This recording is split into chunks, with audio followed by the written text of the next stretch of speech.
Hello viewers, आप सभी को मेरा प्यार भरा नमस्कार। कॉलेज के वार्षिक उत्सव की तैयारियां जोर शोर से चल रही थी। सभी छात्र छात्राएं अपनी अपनी खूबियों के अनुसार कार्यक्रम में भाग ले रहे थे। इमरान को गज़लें लिखने का शौक था। उसके गज़ल का हर शब्द काबिल तारीफ होता। पूरा कॉलेज दीवाना था उसकी गज़लों का। सुहाना को गीत संगीत बहुत पसंद था। बहुत मीठी आवाज़ थी उसकी। पूरा कॉलेज उसे स्वर कोकिला के नाम से जानता था। दोनों हर कार्यक्रम में एक साथ ही भाग लेते और ना जाने कब दोनों एक दूसरे को चाहने लगे। वैलेंटाइन डे पास आ रहा था। कॉलेज व बाजार में उसी का पूरा माहौल था। कॉलेज के कई लड़के लड़कियां कार्ड खरीद कर लाए थे और इमरान से कुछ पंक्तियां लिख कर देने को कह रहे थे ताकि वे कार्ड में लिख अपने प्यार का इजहार कर सके। वहीं कुछ लोगों ने वैलेंटाइन डे पर लाल गुलाब गुलदस्ता बनवाया था।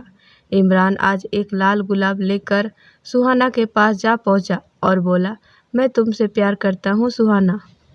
क्या तुम स्वीकार करोगी मेरा प्यार? यह कह वह अपने प्यार का इजहार कर बैठा। सुहाना इमरान को मन ही मन चाहने लगी थी, सो उसने फूल हाथ में ले शर्माते हुए झुकी पलकों से उसके प्यार को स्वीकार कर लिया था। दोनों का प्यार बादलों के संग उड़ते हुए आज़ाद परिंदों की तरह परवाज करने लगा था। कॉलेज के बाद दोनों छिप छिप कर मिलने लगे थे। लेकिन इश्क और मुश्क भला छिपाए छिपे है किसी से। कॉलेज के सभी लोग इन्हें हंसों का जोड़ा के नाम से पुकारते। इसी तरह मिलते और प्यार में डूबे 4 वर्ष बीत गए। कॉलेज ख़त्म कर दोनों अपनी अपनी नौकरियों में लग गए। सुहाना अपनी पूरी तनख्वाह अपनी माँ के हाथ में रखती। हाँ, कुछ रुपए हर तनख्वाह में से अपने भाइयों के लिए उपहार के लिए रख लेती। अब सुहाना के घर में उसके विवाह के लिए चर्चा होने लगी थी और वह बहुत चिंतित हो गई थी। आज सुहाना जब इमरान से मिली, कहने लगी, इमरान, मेरे माता पिता मेरी शादी की बात कर रहे हैं और मुझे नहीं लगता कि वे हमारे प्यार को स्वीकारेंगे। इमरान ने जवाब में कहा, सुहाना, तुम घबराओ नहीं, तुम अपनी माँ को बताओ तो सही, या मैं तुम्हारे पिताजी से बात करूँ। सुहाना कहने लगी, इमरान, देखती हूँ, आज मैं ही माँ को बता देती हूँ। जैसे ही माँ ने सुना, वे तो बिफर पड़ी और आओ देखा ना ताओ, जा बताया पिताजी को। जैसे ही सुहाना के पिताजी ने उसके मुंह से इमरान का नाम सुना तो वे आग बबूला हो उठे। माँ तो कोसने लगी, कहा था लड़की को इतनी छूट मत दो, अब पोत रही है ना हमारे मुंह पर कालिक, क्या फ़ायदा हुआ इसको पढ़ाने लिखाने का। रात दिन इसी चिंता में लगी रही। कभी देर से घर आती तो कलेजा मुंह को आ जाता, किंतु यह दिन दिखाएगी ऐसा तो सोचा भी ना था। मैं सोचती थी पढ़ लिख जाए तो अच्छे घर में रिश्ता हो जाएगा, अपने पैरों पर खड़ी होगी तो किसी की मोहताज ना होगी, पर हमें तो इसने कहीं का ना छोड़ा। अब क्या मुंह दिखाएंगे हम समाज में। पिताजी बोले, अगर प्रेम ही करना था तो कोई हिंदू लड़का नहीं मिला था, इन मुसलमानों में ही तुझे ज़्यादा प्यार नज़र आया। उनके घर में बुर्का पहन कर रहेगी, मांस मछली खाएगी, अपने धर्म की गीता छोड़ 5 वक्त नमाज पढ़ेगी। अरे समझती क्यों नहीं, नाम भी बदल देंगे तेरा, जो कि तेरा अपनी पहचान है, कहीं की ना रहेगी तू। सुहाना ने कितनी बार समझाने की कोशिश की थी अपनी माँ को। वह कहती, माँ, इमरान एक नेक इंसान है, 4 साल साथ में गुजारे हैं हमने और फिर हम एक दूसरे को अच्छे से समझते भी हैं। ऐसे में तुम क्यों खिलाफ हो उसके? उसकी जगह किसी हिंदू लड़के से शादी कर लूँ और हमारे विचार ही आपस में ना मेल खाए तो उस शादी का क्या फ़ायदा माँ? शादी तो 2 इंसानों का मिलन होता है, उसमें धर्म की दीवार क्यों माँ? क्या तुम पिताजी के साथ खुश हो माँ? जैसे तैसे अपनी ज़िंदगी की गाड़ी घसीट ही तो रहे हैं आप लोग। इतना सुन माँ ने उसके गाल पर एक जोरदार तमाचा जड़ दिया। बेशरम, जबान लड़ाती है, इतनी अंधी हो गई है उस मुसलमान के प्यार में। उसके घर में तो धर्म का बोलबाला था, कोई उसकी बात समझना तो दूर की बात, सुनने के लिए भी तैयार न था। इसी कारण दोनों ने कोर्ट मैरिज करने का फैसला किया और कोई चारा भी ना था। शादी के बाद जब वे दोनों सुहाना के घर आशीर्वाद लेने आए, उसके पिता कहने लगे, हमारी छूट व प्यार का गलत फ़ायदा उठाया है तुमने। जरा सोचो, तुम्हारे छोटे भाइयों का क्या होगा आगे। कुछ तो लिहाज किया होता। बिरादरी में हमारी नाक क्यों कटवा दी? तुझे पैदा होते ही क्यों ना मार डाला हमने? जाओ, अब जहाँ रिश्ता जोड़ा है वहीं जाकर रहो। अब तो वे तुम्हारा धर्म भी परिवर्तन कर देंगे। सुहाना चुपचाप सब सुन रही थी। बीच बीच में कुछ बोलने की कोशिश करती, किंतु पिताजी के गुस्से के सामने चुप हो जाती। थोड़ी सी आस अपने दोनों भाइयों से थी, किंतु जैसे ही उसने उनसे नजरें मिलाने की कोशिश की, एक ने तो मुंह फेर लिया और दूसरे ने उसका हाथ पकड़ दरवाजे का रास्ता दिखा दिया और कहा, जाओ दीदी, अब इस घर के दरवाजे तुम्हारे लिए सदा के लिए बंद है। इमरान दरवाजे के बाहर ही खड़ा सुन रहा था। वह चाहता था कि सुहाना के पिताजी से बात करे, किंतु सुहाना ने उसे रोक दिया था और वह इमरान से बोली, चलो इमरान, घर चलते हैं, पिताजी नहीं मानने वाले। उसके जाते जाते पिताजी ने कह दिया था, यदि वे तुम्हें इस्तेमाल कर तलाक दे कर निकाल दे तो लौट कर ना आना वापस। इमरान को भी बहुत बुरा लग रहा था कि सुहाना उससे प्यार व निकाह क्या कर बैठी। आशीर्वाद मिलना तो दूर, उसके माता पिता के घर के दरवाजे भी हमेशा के लिए बंद हो गए थे। सो दोनों इमरान के घर आ पहुँचे। इमरान की माँ ने नई बहू के स्वागत की पूरी तैयारियां कर रखी थी। इमरान के रिश्तेदार इस विवाह के खिलाफ थे। आखिर हिंदू व मुस्लिम एक दूसरे के कट्टर दुश्मन जो बने बैठे हैं, सो उसकी माँ अकेले ही स्वागत कर रही थी अपनी बहू का। इमरान की माँ ने उसे अपनी बेटी सा प्यार दिया। वे कहने लगी, बेटी, तुम मेरे इमरान के लिए अपना सब कुछ छोड़ आई हो। अब मैं ही तुम्हारी माँ बाप भाई हूँ। इस घर में कोई परेशानी हो तो ज़रूर कहना। इमरान की माँ की बातें सुहाना को बहुत सुकून दे रही थी।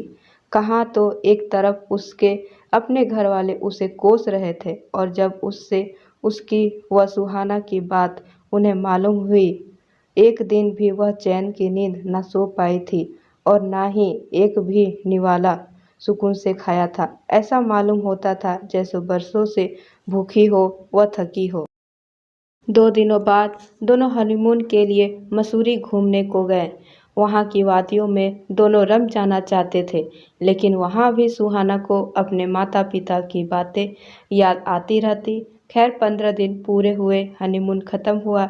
अब इमरान व सुहाना दोनों को दफ्तर जाना था। आई इमरान की माँ सुहाना को सगी बेटी जैसा प्यार दे रही थी। एक ही वर्ष में उसने चांद सी बेटी को जन्म दिया।